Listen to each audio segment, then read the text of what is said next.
Olá, bem-vinda, bem-vindo à nossa conversa de hoje. A gente vai mergulhar num texto que, olha, é antigo, mas parece que foi escrito ontem. É o capítulo 3 do livro de Amós. Exato. E para isso, a gente está com 3 comentários bíblicos aqui, cada um com um olhar diferente. Uhum. E a nossa missão é tentar entender a mensagem central deles, sabe? Amós fala dessa relação que é bem complexa entre ter um privilégio divino, a responsabilidade que vem com isso e o que acontece quando a gente se afasta de Deus. Pois é. A grande pergunta que fica ecoando no texto é: o que acontece quando o povo preferido de Deus, assim, joga tudo pro alto? Exato. E a forma como Amós constrói esse argumento é fascinante. O capítulo 3, segundo as nossas fontes, ele é quase um processo judicial divino. Um processo judicial. Gostei da imagem. É como se Deus colocasse Israel no banco dos réus. E aí, nos capítulos 3, 4 e 5, a gente tem 3 grandes acusações que mostram os pecados da nação e anunciam um julgamento que, olha, parece inevitável. Entendi. Então a gente vai explorar como esses temas se desenrolam. O privilégio que vira um fardo, sabe? Os avisos que sempre vêm antes da crise e, por fim, essa decadência moral que pode cegar uma nação inteira. Certo. Então vamos começar por essa acusação principal, que já abre o capítulo com uma tensão, assim, incrível. Uhum. Deus se dirige a toda a família que ele tirou do Egito. Tem um tom de intimidade, né? De uma história que eles viveram juntos. Sim, total. Mas aí, logo em seguida, no versículo 2, vem o que parece um soco no estômago. Ele diz: de todas as famílias da terra, somente a vós outros vos escolhi. Portanto, eu vos punirei por todas as vossas iniquidades. É forte. Peraí, vamos desvendar isso. A lógica parece invertida. Eu escolhi vocês, então vou punir vocês com mais rigor. Como assim? Por que o povo do privilégio seria o mais cobrado? Essa é a pergunta de 1 milhão, né? E a resposta que as fontes dão é que isso não é uma contradição. É, na verdade, um princípio fundamental de responsabilidade. Responsabilidade. Exato. O comentário bíblico adventista do sétimo dia, ele coloca de uma forma bem direta. Ele diz: quanto mais claramente se conhece o parentesco espiritual com Deus, mais repreensível é rejeitá-lo. Ah, Ou seja, um grande privilégio, quando ele é desperdiçado, abusado, ele resulta numa penalidade igualmente grande. Aquela relação especial não era um passe livre. entendi a lógica, mas não consigo deixar de pensar no lado humano da coisa. Como assim? Imagina se é um israelita comum ouvindo isso. Peraí. Deus nos escolheu, nos deu a lei, nos guiou, só para nos cobrar com mais força do que todo mundo? Sim, devia ser um choque. Deve ter soado, assim, muito injusto na época. Com certeza. E é por isso que a mensagem de Amós foi tão radical e para muitos até ofensiva. Ele estava quebrando uma expectativa, né? Totalmente.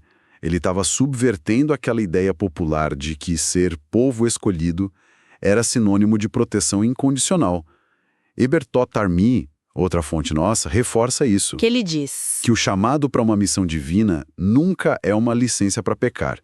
Pelo contrário, é uma responsabilidade imensa da qual Deus vai pedir contas. É como se Deus dissesse: nossa relação é especial, por isso eu espero mais de vocês. Ah, então não é que Deus tem favoritos no sentido de protegidos. Não. Um estranho, né? Exatamente essa a ideia. A relação deles não era um privilégio de status, era um privilégio de parceria, com toda a cobrança que isso implica. Uma parceria. E é por isso que o versículo 3 é tão poderoso. Andarão 2 juntos se não houver entre eles acordo? Uma pergunta retórica. Que resume tudo. O pecado de Israel, a injustiça social, a idolatria, tudo isso quebrou o acordo da parceria. Quebrou a harmonia. Quebrou a harmonia de propósito, que é essencial para caminhar com Deus. A intimidade foi rompida pela incoerência deles.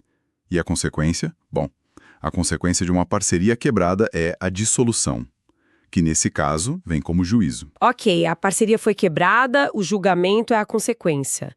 Mas isso me leva a uma outra pergunta. Deus simplesmente age, assim, do nada, ou tem um aviso? Boa pergunta. Porque um parceiro justo, antes de dissolver a sociedade, costuma avisar que as coisas não estão bem. E essa é a ponte perfeita para o segundo ponto que Amós desenvolve. O juízo não vem do nada. Ele é anunciado, e anunciado de forma estrondosa. É aí que entra o leão, né? Exatamente. A imagem que ele usa nos versículos 4 e 8 é aterrorizante e impossível de ignorar.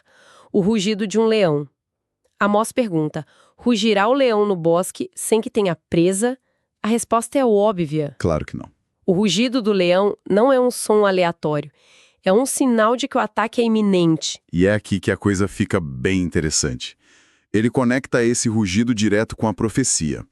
Falou o Senhor Deus, quem não profetizará? Exato. O profeta, então, é aquele que ouve o rugido de Deus e não tem outra opção a não ser gritar o alerta. Ele se torna a voz do perigo.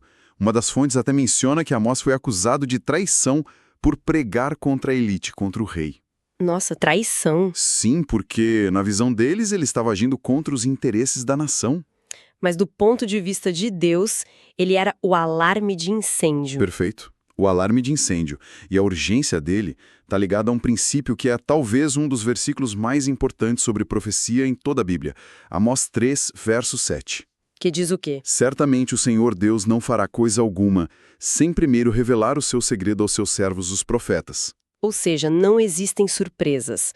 Deus não age em segredo, não pega ninguém de calças curtas. Nunca. Ele te telegrafa os movimentos. Isso muda toda a percepção do juízo. Não é um ato de raiva, mas o cumprimento de um aviso que foi dado várias vezes. Sempre. As fontes são unânimes nisso, que isso é uma expressão da misericórdia de Deus. Ele anuncia o desastre na esperança de não precisar executá-lo. É um convite ao arrependimento. Exato. E a comentarista Rosana Barros, ela faz uma comparação brilhante com a história de Jonas em Nínive. Ah, sim. A mensagem de Jonas foi brutal, né? Em 40 dias Nínive será destruída.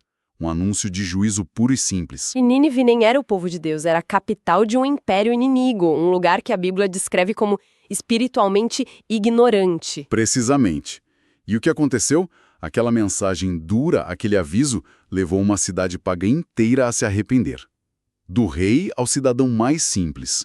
E Deus poupou a cidade. Certo. O que a Rosana Barros argumenta é que os juízos anunciados pelos profetas, inclusive Amós, não eram sentenças definitivas, eram alertas proféticos. O rugido do leão é, na verdade, uma oportunidade. Uma chance de mudar de rota antes da batida. É incrível pensar nisso. Deus envia um alerta com a sutileza de um leão rugindo na sua orelha.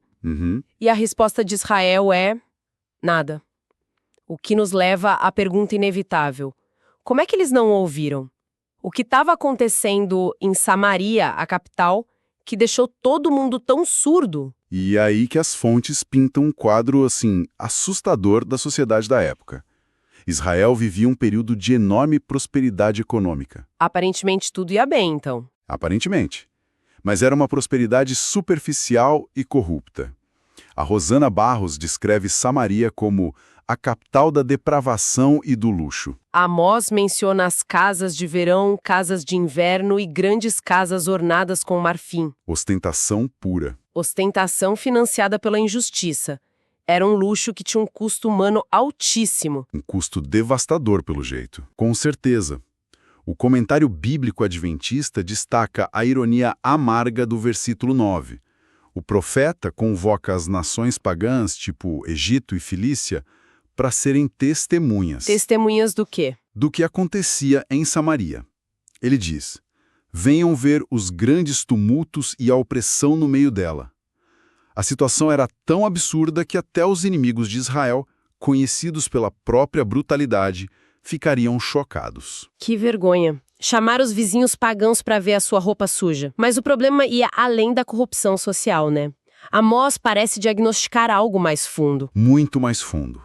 A consequência final dessa vida de luxo e opressão está no diagnóstico do versículo 10. Que é? Eles não sabem fazer o que é reto, diz o Senhor. Percebe a sutileza da frase? Sim, isso é muito forte. Não é que eles conscientemente escolheram não fazer o que é reto. Exato. É que eles não sabiam mais como fazer. Perderam a referência, o norte moral. A bússola interna deles quebrou. Exatamente. O comentário bíblico adventista chama isso de cegueira moral e espiritual causada pelo pecado. O processo é gradual. A pessoa não apenas deixa de praticar o bem, Uhum. mas com o tempo, a consciência dela se cauteriza tanto que ela se torna incapaz de sequer perceber o que é o bem. É uma erosão do discernimento. Nossa. A Life Application Study Bible, outra fonte nossa, coloca de um jeito bem prático. Quanto mais a gente espera para lidar com o pecado, maior o poder dele sobre nós. No final, a gente esquece o que significa ser justo. A capacidade de discernir simplesmente atrofia por falta de uso. Isso. E as fontes fazem alguma ponte disso para hoje? Porque essa ideia de uma sociedade que se afoga em prosperidade material e esquece o que é certo soa um pouco familiar, para não dizer atual. Sem dúvida. A Rosana Barros é bem enfática nisso. Ela conecta essa condição de Israel com um aviso para nós. E qual seria? Ela cita o apóstolo Paulo que, ao relembrar os erros de Israel no deserto, escreveu: Ora, estas coisas se tornaram exemplos para nós. A história deles funciona como um espelho. Exatamente. É um alerta poderoso de como a prosperidade sem justiça, sem espiritualidade, pode levar a uma decadência onde uma sociedade inteira perde o rumo e, como diz Amós, esquece como fazer o que é reto. Então a gente tem um povo privilegiado que quebrou a parceria, ignorou os avisos e se tornou moralmente cego. O que vem depois? A conta chega, imagino. A conta chega, e é alta. Isso nos leva ao clímax do capítulo, o anúncio do julgamento. Certo. Quando os avisos são ignorados, as consequências se tornam inevitáveis. Amós anuncia a destruição sistemática dos símbolos daquela riqueza e daquela falsa segurança. Tipo o quê? Ele diz que as pontas do altar de Betel, que era um centro de adoração idólatra, seriam cortadas. As casas de marfim, as casas de inverno, as grandes casas. Tudo seria derrubado. A estrutura de poder e luxo deles ia via abaixo. Completamente. Mas a imagem que realmente me chocou, que é quase gráfica, está no versículo 12. Assim diz o Senhor: como o pastor livra da boca do leão as duas pernas ou um pedacinho da orelha, assim escaparão os filhos de Israel. Peraí, isso é brutal. Ele não está falando de uma salvação gloriosa. Ele está dizendo que vai sobrar tão pouco que será como os restos que um pastor arranca da boca de um leão. A salvação aqui é quase um atestado de óbito da nação. É uma imagem visceral. E vindo de Amós, que era um pastor, ela é extremamente realista. Ele sabia do que estava falando. Ele via isso acontecer. Exato. Quando um leão atacava uma ovelha, às vezes o pastor só conseguia recuperar um pedaço do animal para provar ao dono que a ovelha não fugiu, que ela foi morta. O que Deus está dizendo é que o castigo seria tão completo, tão devastador, que os sobreviventes seriam só isso, fragmentos. Só os restos. Um remanescente piedoso, como diz o comentário bíblico, seria salvo, mas a nação, como entidade política e social, seria destruída. A salvação seria por um fio, e para pouquíssimos. E essa ideia de remanescente, de um pequeno grupo que sobrevive, parece ser bem importante nas aplicações que as fontes fazem para hoje, né? Sim, é um tema teológico recorrente. Heberto Tarmini faz uma ponte direta disso para o que ele chama de um movimento pré-advento e um remanescente do tempo do fim. E a lógica é a mesma. Mesma de Amós. Esse grupo final também tem privilégios espirituais imensos e, portanto, uma responsabilidade proporcional. O erro do antigo Israel de confundir privilégio com impunidade não deve ser repetido. Ou seja, a história se repete e o aviso de Amós continua válido. Exatamente. E a Rosana Barros também toca nesse ponto, mas com uma nota de esperança. Ela cita uma promessa profética de que a Igreja de Deus, mesmo passando por crises, pode até parecer que está prestes a cair, mas não cairá. Ah, interessante. A esperança, segundo essa visão, não está na força da instituição, mas na sobrevivência garantida desse remanescente fiel, por menor que lhe pareça. Assim como as duas pernas e o pedaço da orelha. Ok, então, para a gente tentar amarrar tudo isso, o que essa análise de Amós 3 nos ensina? Primeiro, que privilégio espiritual e responsabilidade são duas faces da mesma moeda. Quanto mais luz se recebe, maior a conta. Segundo, que Deus é misericordioso. Então ele sempre avisa antes de agir. O rugido do leão sempre vem antes do ataque. Sempre. E por fim, o mais assustador, a indiferença a esses avisos movida pelo orgulho, pelo materialismo, pode levar a uma condição terrível de cegueira moral, Exato. onde uma sociedade inteira esquece como fazer o bem e, com isso, sela o próprio destino. Perfeitamente resumido. E para fechar, tem um pensamento final que emerge das fontes e que nos deixa com uma reflexão poderosa. Manda. A análise da Rosana Barros coloca lado a lado duas histórias que a gente já mencionou. A de Nínive, com Jonas, e a de Israel, com Amós. Pensa no contraste. Certo. Ambas as nações receberam uma mensagem profética quase idêntica. O juízo está vindo. Certo. De um lado, uma nação pagã, inimiga, ignorante. Do outro, o povo escolhido com séculos de história, com os profetas, com a lei. Exatamente. Nínive, nas palavras da própria Bíblia, era uma cidade que não sabia discernir entre a mão direita e a mão esquerda. Eram, assim, espiritualmente infantis. E Israel tinha toda a luz. Todo o conhecimento, todo o privilégio. E qual foi o resultado? A nação pagã e ignorante ouviu o aviso e se arrependeu. O povo escolhido, o povo do privilégio, não. Eles ouviram o mesmo rugido, mas taparam os ouvidos. Que paradoxo impressionante. E trágico, aquele que menos sabia foi o que melhor ouviu. E é isso que nos deixa com a questão final, uma questão que transcende Amós e fala diretamente com a gente. Qual é a real diferença entre simplesmente ouvir um aviso com os ouvidos e verdadeiramente escutá-lo com o coração a ponto de gerar uma transformação real nas nossas vidas?